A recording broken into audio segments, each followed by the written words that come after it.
네, 더불어민주당 이재명 대표가 사법부의 독립성이 철저히 보장돼야 한다고 강조했습니다. 위증교사 혐의 1심 선고를 앞두고 내놓은 발언이어서 그 의미에 관심이 집중되고 있는데요. 국회 취재기자 연결합니다. 임성재 기자.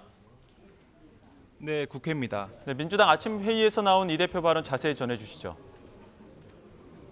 민주당 이재명 대표가 당 확대 간부 회의에서 작심 발언을 쏟아냈습니다.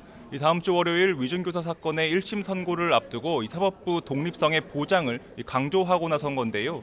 이 대표는 사법부의 독립성이 철저히 보장돼야 한다며 이 판결을 비판할 수는 있지만 사법부 전체를 싸잡아 비난하는 일은 바람직하지 않다고 밝혔습니다. 특히 2년 동안 법정에 끌려다녔지만 사필 규정에서 제자리를 찾아준 건 대한민국의 사법부였다고 말했습니다. 터무니없이 구속영장을 청구하고 민주당 자체에서도 전열이 무너져 체포동의안이 가결됐지만 역시 구속영장 기각을 통해 제자리를 잡아준 것도 사법부였다는 겁니다. 그러면서 지금 이 순간에도 인권과 민주주의의 최후 보루로서 최선을 다하는 대다수 법관과 사법부의 감사와 존중을 전해드린다고 덧붙였습니다.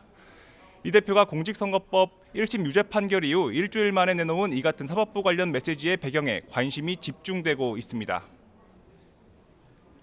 예, 이런 가운데 국민의힘은 민주당 주도의 예산 심사에 강한 불만을 드러냈죠. 일단 어제 국회 운영위원회 전체 회의에선 야당 주도로 대통령실 특수활동비를 전액 삭감하는 안이 의결됐습니다. 대통령 비서실 국가안보실의 특활비 82억여 원을 삭감한 건데 최근 검찰과 경찰, 감사원 등 사례가 반복됐습니다. 이에 국민의힘은 민주당이 국회의 예산심사권을 보복의 수단으로 쓰고 있다고 강하게 비판했습니다. 김상훈 정책위의장은 아침 회의에서 이재명 대표 등의 수사나 감사를 진행한 데 대한 보복이라고 볼 수밖에 없다고 지적했습니다.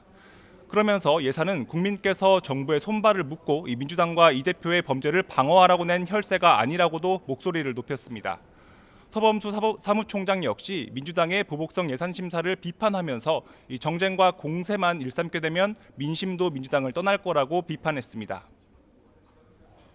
예, 그리고 여야는 또 가상자산 과세 문제 두고 신경전 이어가고 있지 않습니까?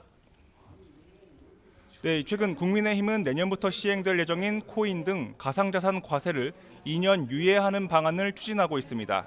특히 한동훈 대표는 더불어민주당이 가상자산 과세 유예를 바라는 민의에 반하고 있다며 연일 공세 수준을 높이고 있습니다.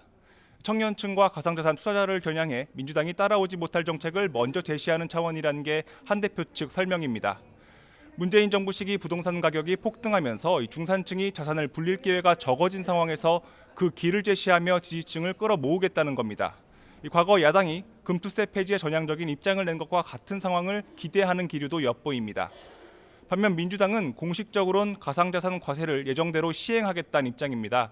진성준 정책위의장은 MBC 라디오 인터뷰에서 금투세와 코인 과세는 같지 않다며 이 코인은 실물 경제와 관련이 없고 법적 안정성과 예측 가능성을 위해 시행할 때가 됐다고 강조했습니다.